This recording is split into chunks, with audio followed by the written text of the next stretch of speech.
Welcome back, Building with Zach here, and today we are going to be fixing that snowblower. There's a lot wrong with it, but we'll see what we can do. Alright guys, this is going to be a great video. So, got the snowblower, 35 bucks off Facebook Marketplace. There's a lot wrong with it. We've got things held on with hose clamps, and the carburetor literally is filled with water. It's missing some parts. Throttle is completely disconnected. None of the controls work. And this one has been rigged up with something. They got like all thread something. So we'll have to see what's going on in there. The pull start doesn't work. And the ad said the reason it broke is because the fuel pump, a little pulse pump, didn't work, and he didn't have the time to fix it. So hopefully that's actually the reason, because you can fix that. Hopefully it doesn't have like bad compression or something, you know. So let's get torn into this thing. I think first I'm gonna check if it has spark, because if it doesn't, then we'll obviously get that running first, because if we don't get spark, then this is just a piece of trash. So let's see if it has spark. Okay, so in an attempt to see if it had spark, I had to take off the pull cover to get that working, since usually like lawnmowers and stuff, you can just take off the pull cover, and there will be a nut there that you can put a drill on to spin over the engine, so you won't have to just constantly crank it over. This one, however, I don't know why, but so it has this, and this is supposed to spin backward as the engine is turning, and then to start it, once you turn it that way, it should lock into place. But it doesn't, it just spins, so you can't start it. It's also, like here, if you pull it, it returns back perfectly. So we know that the problem is in there, and what you just heard fall out is all the balls. So as you can see, those balls sit in those little chambers, and then this spins. Let me see. Let me get this put back together and I'll show you. Okay, so in that last shot of me pulling that pull cord, I completely messed up the spring in there. So that's what I've been working on the last hour, is getting that back together. But I finally got it, I think.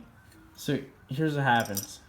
As the engine is, so say the engine is on. I'm sorry, I'm gonna start from, so the engine is just sitting there and the pull cord hooks onto this. So when you pull the pull cord, as you can see, it'll spin this way, but the second you try to turn it this way, it gets stuck on those balls, and it locks it so you can start the engine. And then once the engine starts, the centrifugal force of the engine pushes the balls back out into these cavities. And then once you shut off, and you can do it again. So those balls there were like 3 here and 1 there and 1 there when I first took it off. So I just put them all back into their cavities, and hopefully that works. So I'm gonna try to put it back on right now. Okay, so I just took the bolt out of the bottom of the carburetor, just to see what's in the bottom. And it looks like there's a little bit of water, dirt, and the gas is just horrible in it. I mean, that gas is like brown, and it, you know, it's not the color of gas. Then here's the gas out of the fuel tank. You can see the water in the bottom right there. So the gas is bad, and then he gave me a bag of parts. He said the reason that he wanted to sell it was because the fuel pump didn't work. So here's the old fuel pump then here's the scary part. Here's a new one, and he said he couldn't get it to run. So if he couldn't get it to run with the new fuel pump, you know, hopefully that's, you know, hopefully I can get it run. Then this is also in the bag. It's like a small engine repair shop. And that was also in the bag, so that's scary because if they couldn't have gotten that fixed, then hopefully it's not a problem with the engine itself. But, so I'm just gonna go through. So I bought a new starter, whatever this is called, like a starter clutch thing. It was like 12 bucks off Amazon, get it here in one day. And then I looked at a carburetor, it's like 20 bucks. And then there's one more thing, what was it? Oh yeah, fuel pump, but I didn't know that it came with one. So I'm gonna try to get that fuel pump to work. But we'll see. Okay, so next we're gonna try to take this carburetor off. I already tried to loosen it and I actually broke this little tab off the choke that has the spring. So we're gonna have to fix that. But so how I'm loosening these studs to get the carburetor off is just one of these adjustable wrenches. Make sure to not clamp it onto the threads because you'll break the threads. But so right on the end, clamp it down. Hold on.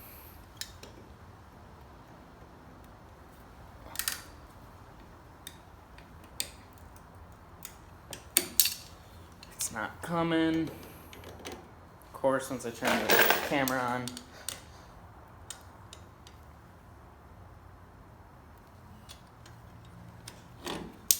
There we go. Sorry if my arm's in the way.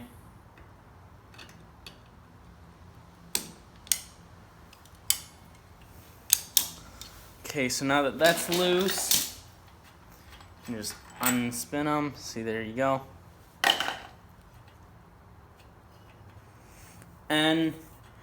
And when you pull this off, any carburetor, if you don't want to be ordering new gaskets, do it as softly as possible. See, like that. We didn't disturb that gasket whatsoever. So now we need to get this linkage off, and then we're gonna clean the jet. And it's looking pretty ugly.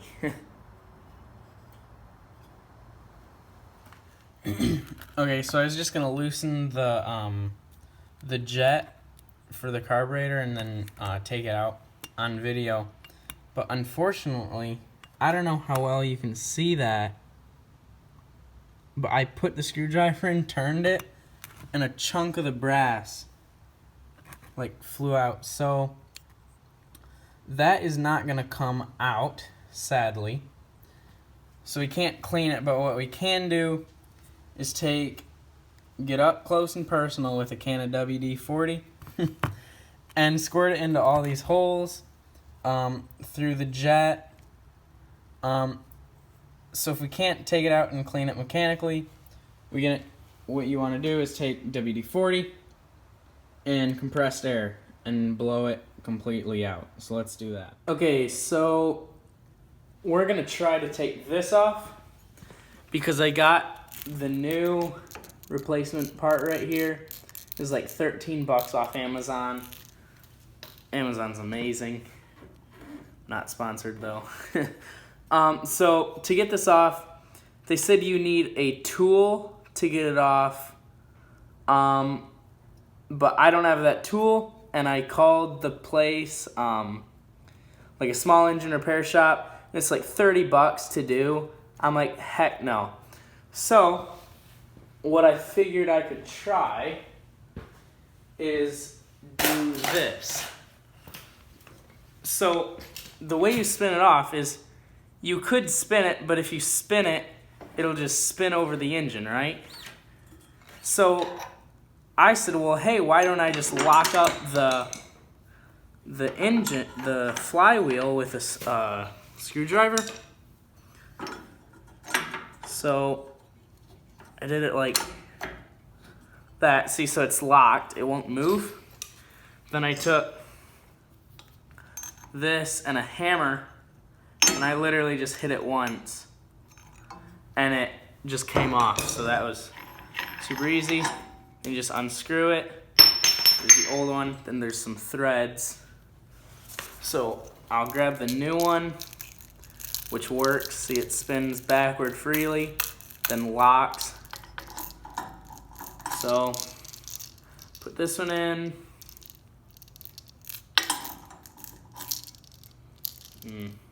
Gotta line up the washer that's inside it, which is kind of hard.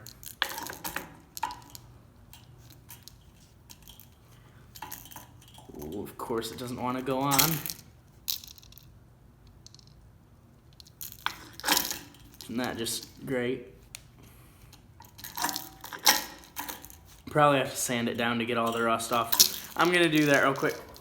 Okay, so I was stupid. When I put that drill on it on this to turn it over, I actually completely notched out that, so I just had to get a file and file down all the burrs. But now this, if it spins right on, then honestly we'll probably want to lock up the engine again. So just something like that, and then hold on.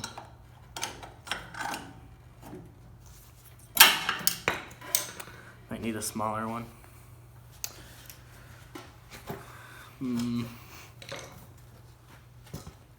Try this one. There we go, that'll work. Maybe. Jeez, that's annoying.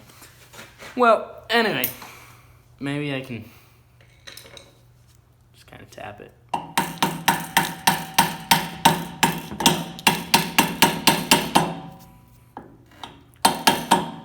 I would do this with a rubber mallet, but you know what? Whatever. It's actually working pretty well.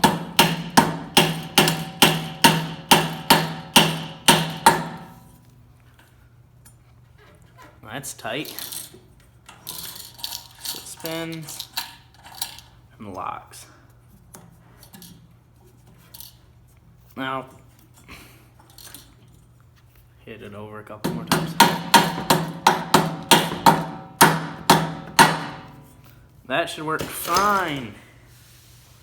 Now, hopefully, you put this back on, and that should have fixed our problem. I'm really hoping it did. There goes nothing. So you can turn over the engine. Look at that. Turn over the engine, and it pulls back. That is beautiful. So now all I'm waiting on is, let me show you. There's a little elbow that goes in right here, and the person that I got it from broke it off. He actually gave it to me, which is kind of funny. But so that's that right there. So I ordered that. That was $6, which is kind of annoying. But I got that, and it should be coming here pretty soon. Actually, I think I just heard the mailman about 4 minutes ago, so it's probably here right now. So I should just be able to push that in to that hole right there, and we should be good to go. Okay, so I just got the part, and I just lost it. Here it is. So sure enough, it was in the mail. It's just like a connector hose, I don't know. But let's open up the package. Hopefully it fits. So there's the new part. So let's try to put it in. Look at that. Maybe. Please.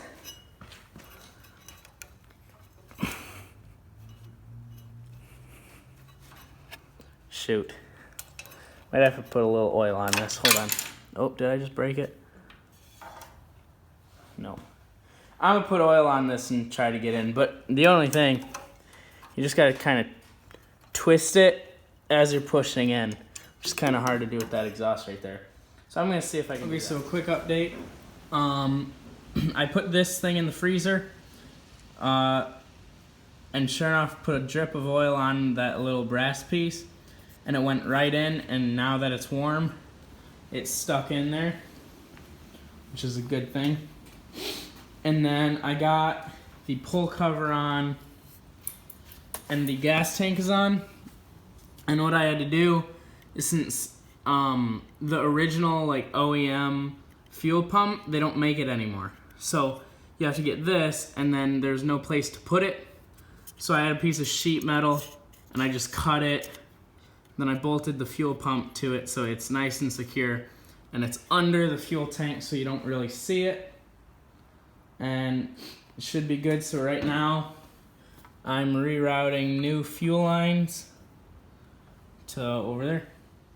Okay, so what I just did was I put the new vacuum line for the fuel pump on.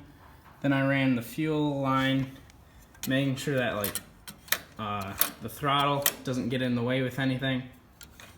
So I think we're ready to start her up and see if she runs. Shall we? I got it propped up on wheels because I'm not sure if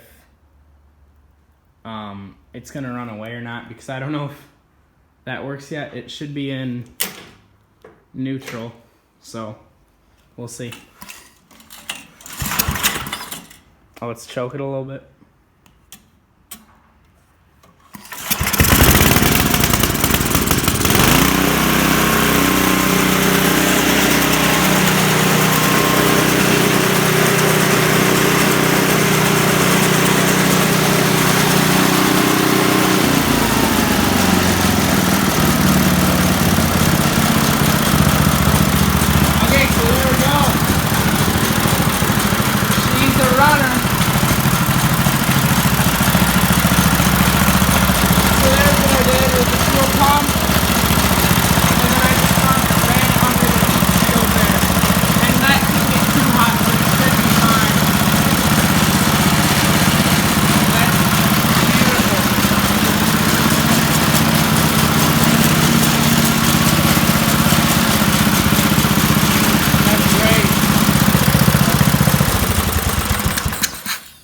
Yeah, this thing hasn't run in a really long time, so I'm glad that nothing is broken. So I think what I'm gonna do, I'm gonna take it outside. This will probably be tomorrow, because you can't see it, but we have 45-mile-an-hour wind right now, and it's like blowing over trees. So I probably won't do that tonight, but probably tomorrow. Well, tomorrow's Thanksgiving, but I'll find a time to clean it. I'll probably spray paint all this black again, and then spray paint this orange. See how it's like all dirty? But yeah, as for this, everything works. Oh, and the other thing, I don't know if I showed you, but the way I picked this up, look at this. The guy has like wrench, it's a wrench set with like, let me see. I have one of them sitting around here somewhere. Right here. So you got one of these, which is like, if you have to get like a nut on an angle or something. So for example, like right in there, so you could get to it with a wrench. But he put like 3 or 4 of these in, right?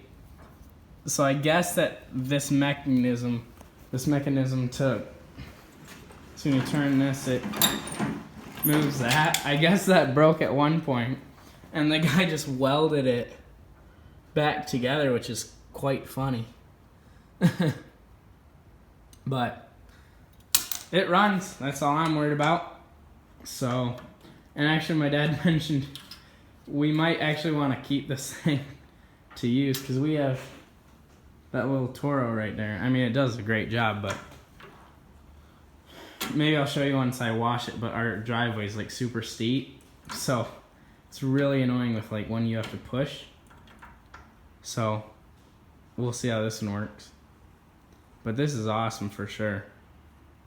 Okay, so now we're just doing some more like just maintenance. So I was spinning this around and saw that there were 4 Zerk fittings for grease. All of them were frozen, and instead of going to the store buying new ones and then replacing them, you know, we're on a low budget here. I pretty much hooked the grease gun up to it and then jumped on the lever. And then I guess it was just probably rusted shut. But they all took grease, so see, there's one right there. And the grease comes out right there at the shear pin, which is kind of weird. And then right there on the bearing on that side, same here. So you can see it came out right there, there, and then also over there. So I'm just gonna come in, kind of clean it up a little bit.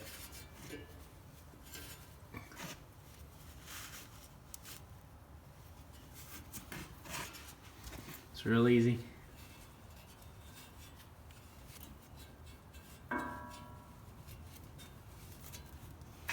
It's done. I mean, look at this. You can see that's the grease that came out of it. It's full of water, and then the green grease is what I put in. So I pretty much pumped it until new fresh grease came out.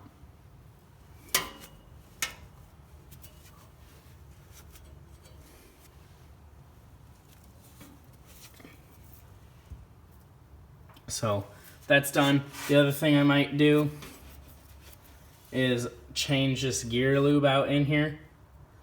But I mean, like same with like gear lube in a car, like you don't have to change it a lot at all, right? So I'm sure this would be the same way, and for what this is doing, I don't really know if I should change it, like if it'd even be worth my time.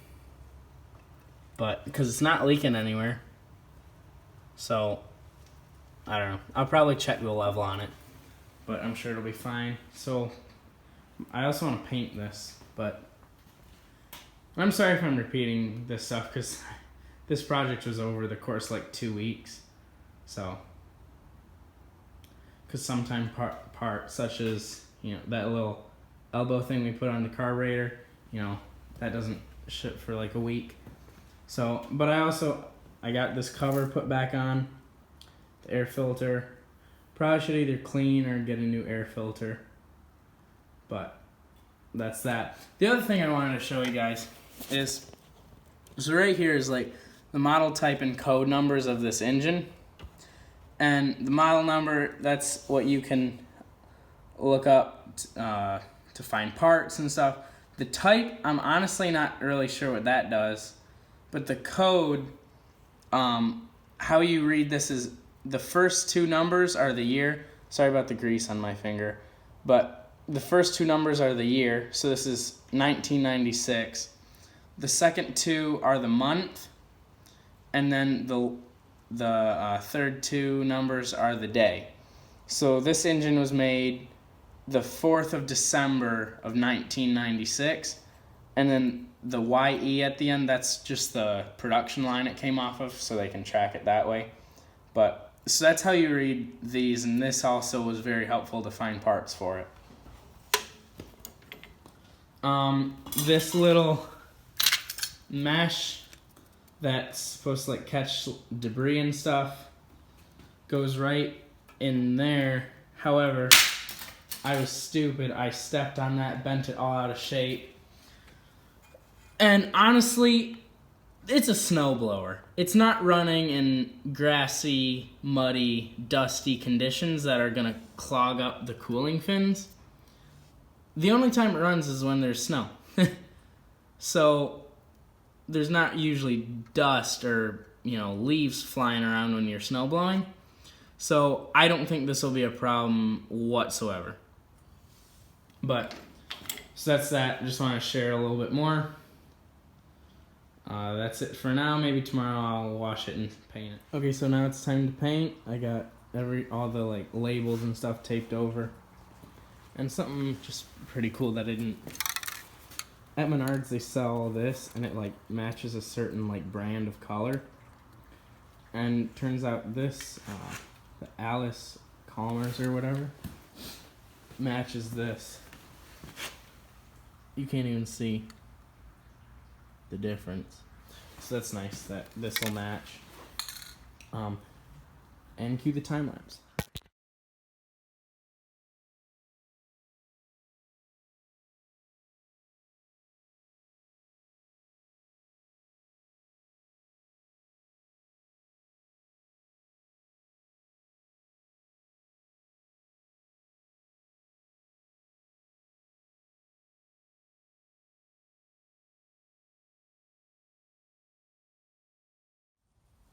Okay, and it's done. It's all repainted. I didn't bother painting that because that would just be a waste of time. But I mean, that paint worked good. All the black. It's done. This is painted. If I were to do this again, I would have gotten like a satin finish, because this is like not shiny and it doesn't look too good. But the whole engine is repainted. You know, I mean, everything's repainted. It looks great. And it works. So one thing is this belt. I don't know how tight to make it, because this pulley is on a slide. So I don't even know if I ever showed you guys how this works. So you push that and that locks it in. And then you push this up, and if you watch this pulley, if you go up, see, it puts tension on the pulley. So it grabs. So when the engine is just running, it won't turn the blades on until you engage this belt like that. So one thing is, I don't know how tight to make this belt, because, you know, I can't put it under load. So I don't know what I'll have to do with that. So maybe the guy that sells it, I'll just be like, you know, if you're running it in a snow and it's slipping, then you just gotta loosen that bolt, move it up, and then retighten it. And I mean, it should work great, but that's that. It's all done. All right. Anyway, guys, thank you so much for watching. If there's anything that you'd like me to do different or better, tell me in the comments below. I'm always looking to make my videos better. So please drop a like if you'd like, subscribe if you liked what you liked, and if you didn't like what you liked, don't subscribe. I don't care. Thank you for watching, and I'll see you guys in the next one.